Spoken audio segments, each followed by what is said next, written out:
There was a reason Rashan Gary was the #1 player in the country coming out of high school.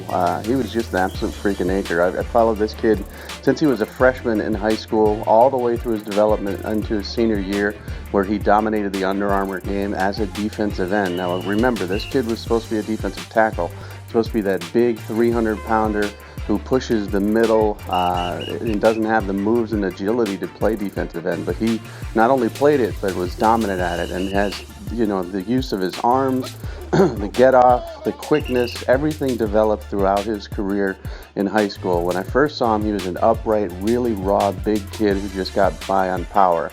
Then the next year, he added some technique and he started to play with a little bit more leverage.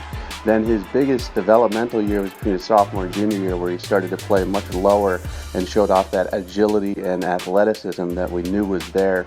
And then by his senior year, just the most dominant player in the country. It was between him and Dexter Lawrence for #1 in the country, both of them doing great. But Rashan Gary, I expect to have an absolute breakout season, be one of those guys that the NFL scouts just absolutely love.